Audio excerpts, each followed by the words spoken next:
Magandang araw mga idolo, at ngayong araw na to ay lilipat ko tong mga inalagaan kong kambing dito sa Kabungaan papunta sa Kasilyan mga idolo, dahil dito mas maganda yung environment at mas marami silang makakain na damo. Di gaya dun sa Kabungaan, syempre wala akong mapagkukuhanan ng mga kakainin nila, hindi po matutustusan yung needs ng mga kambing. So kailangan ko pang magtanim ng maraming grass doon. So dapat ay naka-prepare lahat mga idolo. So dito ang exact location kung saan nagtatanim noon yung lolo namin ng mga talong mga idolo. So ngayon ay susubukan naman namin magtanim ng mga vegetable at magpag-alaga rin ng iba't ibang mga hayop mga idolo. So nandito na yung mga pinsan ko nung dumating ako. So sila din yung yung nagbakod dito para ma-secure yung mga kambing at hindi makapaminsala sa mga kapitbahay mga idolo. So yun, sila yung mga kasama ko dito sa ginagawa naming farm.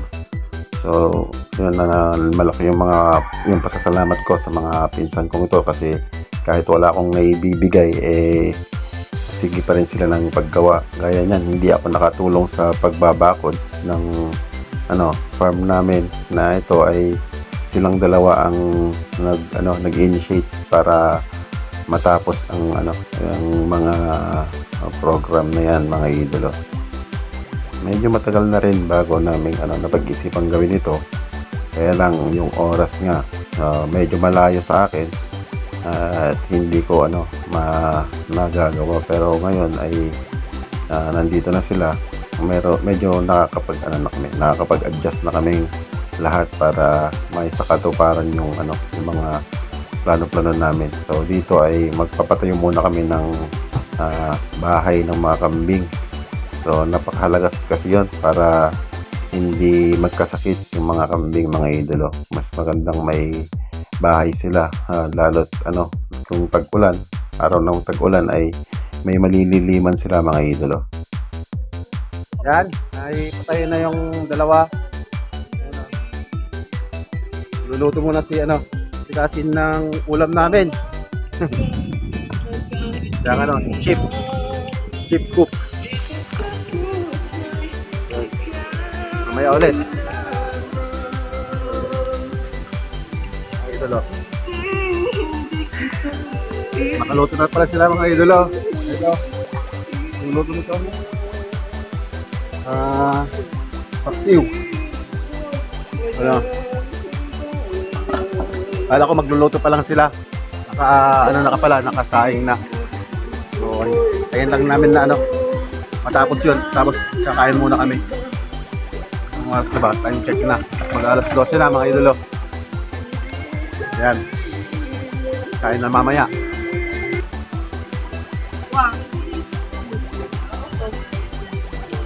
Ayan. Idolo, kakain na kami. Farm.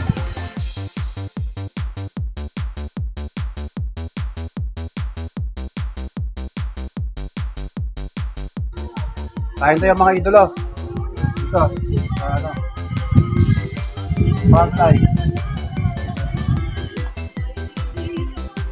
Yung ulam namin. Kamatis saka sibuyas.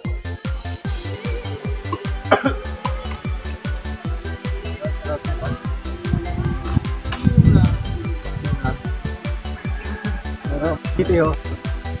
Paksiw.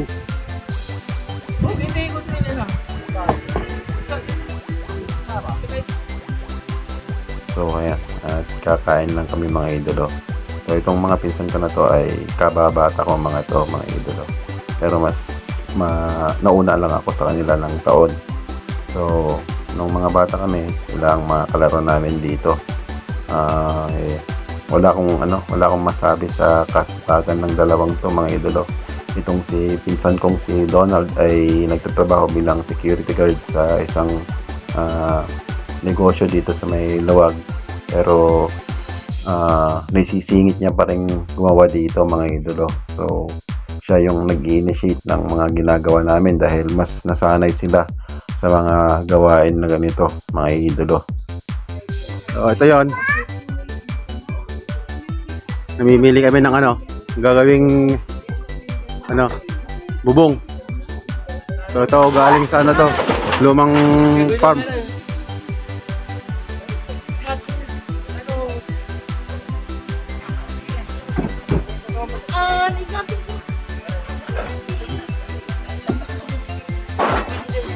Yan, malapit nang mag-away yan. Ganyan-ganyan lang sila.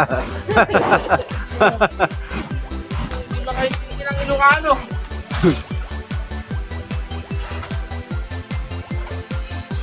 Yan, lalagay lang namin. Mamimili lang naman ng ano, kahoy. Pang ano, pang roof.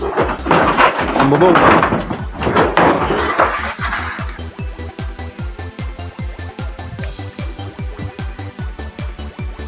Si Pinsang Reynald naman ay dito nakatira talaga sa Kasilyan, mga idolo. So wala rin talagang masabi sa kasipagan ng batang ito dahil kapag may mga trabaho sa bukid siya ang ano, pumupunta at nakikitrabaho, mga idolo. Kaya hindi rin stable yung kita niya kasi nga kung walang trabaho sa bukid, wala rin siyang ano, pera, mga idolo. So ang common goal namin dito magpipinsan ay magkaroon kami ng ano, kahit papaano ay kita sa mga susunod na araw dahil mahirap talaga kapag hindi stable yung mga ano, yung kita natin. So kailangan natin magkaroon ng ano, kahit papaano ay income para sa amin. So hindi lang para sa akin to, para sa aming magpipinsan to, mga idol. Magtutulungan kami para magkaroon kami ng paano ay income na matatawag, mga idolo. Ayan. Yan. Lalay na ng yero. Bububong na.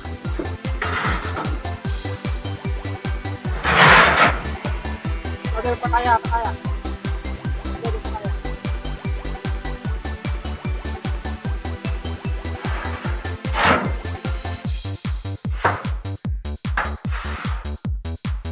Meron ng ano.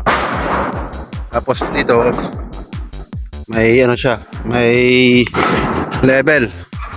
Banda dito. Papatungan ng mga kambing. Para hindi sila direkta nakaapak sa lupa. Parang yung ginawa na rin namin sa ano, sa lawag.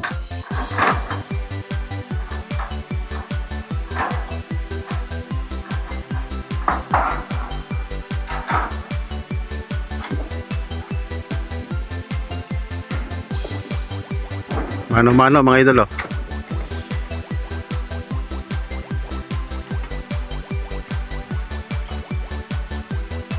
So ayan, yung ipatay yung ayan na ano, bubong muna.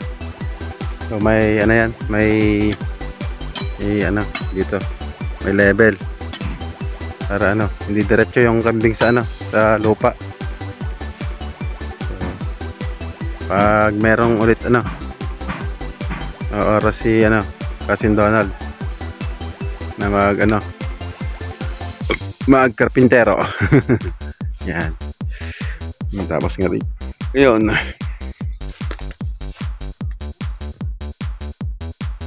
Dito sa mga huling video, mga idolo, ay ito ay yung binakbak namin na farm ni na Insan Donald na gagawin sana nilang ano, alagaan. Kaya lang hindi pwede dahil dito inaabot ng baha yung lupa dito. So buti na lang natanggal namin to bago mag Typhoon Egay dahil na wash out itong area na to, mga idolo. Dito sa area na to, itong mga bakod na yan na wash out lahat yan.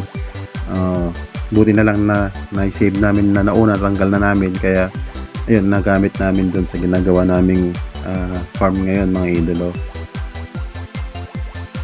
Kaya napakalaking bagay ng mga materyales na to pang makapag-umpisa kami, mga idolo, kasi sa pag-aalaga talagang yung babahayan ng mga aalagaan ang pinakamahal na parte ng pag-uumpisa, mga idolo. Dahil kung bibilhin pa namin lahat yon o bibilhin ko pa lahat yon, talagang hindi kami talaga makakumpisa kasi nangangailangan ng malaki-laking halaga kapag mga ganitong bagay, mga idolo. So buti na lang meron tong mga mga materialis na to para kami makapag-umpisa, mga idolo. At syempre may mga gastusin pa rin sa mga susunod, lalo na yung pagpapatayo namin ng bahay ng mga organic chicken. Pero tignan na lang namin kung paano namin masusolusyonan yan, kasi kailangan talaga namin ng bahay para dun sa mga manok na aalagaan namin soon, mga idolo. Dito pala sa pagbabaklas namin, mga idolo, kasama namin si Uncle Rolly dito sa sa ginagawa namin ngayon. Wala si Insan Renald nung mga araw na to kasi nagpagamot siya sa mata niya. Nagpa-opera siya, mga idolo, na kasi lumalabo yung paningin niya, kaya hindi siya nakasama sa amin nung ginagawa namin to. Pero ngayon medyo magaling-galing na siya, mga idolo. Yun, at hinahanap din kasi ng katawan niya ng trabaho. Siguro lahat naman pag nasanay sa trabaho, yun ang nakasanayan natin, yun ang hinahanap ng ating mga katawan, mga idolo. So ayan, mga idolo, sa mga susunod na araw ay may content na tayo ulit, mga adventure natin, mga pag-aalaga. May extension na yung farm na ginagawa ko sa Kabungaan, at may mga makakatulong rin ako sa mga ginagawa ko, mga idolo, yung mga pinsan ko. So sana dito mabuo yung magandang samahan namin magpipinsan at mag-anak dito sa ginagawa namin ngayon. So ngayon, yun nga ang goal namin, magkaroon ng konting pagkakitaan, at di kaya yung food security na tinatawag, na hindi na namin kailangan bilhin yung mga kakainin namin. May mga pagkukunan na kami para hindi kami umaasa sa mahal na mga bilihin ngayon, mga idolo. So dito namin uumpisan yung panibagong yugto ng buhay naming magpipinsan, mga idolo. At ayan na, mga idolo, sana maging maganda yung yung umpisa namin at journey namin dito sa Kasilyan. Yung mga plano namin na alagaan, mga manok, mga bibe, peking duck, kambing, at mga iba pa. May mga mga content na rin tayo na makakapagtanim tayo dito sa Kasilyan, kasi medyo mas maluwang yung yung gagalawan natin na lupa, at hindi na ako mangangamba na makukunin ng subdivision. Halimbawa, may paglilipatan lang ako sa mga alaga ko doon sa Kabungaan, mga idolo. At dito yung perfect place para may pagpatuloy ko yung mga ginagawa ko na pag-aalaga ng mga hayop, mga idolo. At salamat sa mga susunod na video. Sana ay masuportahan nyo pa rin ang aming channel na Magpipinsan. Ngayon, mga idolo, ayan. At hanggang dito na lang yung video ko. At salamat sa inyong panonood. God bless us all. Amen.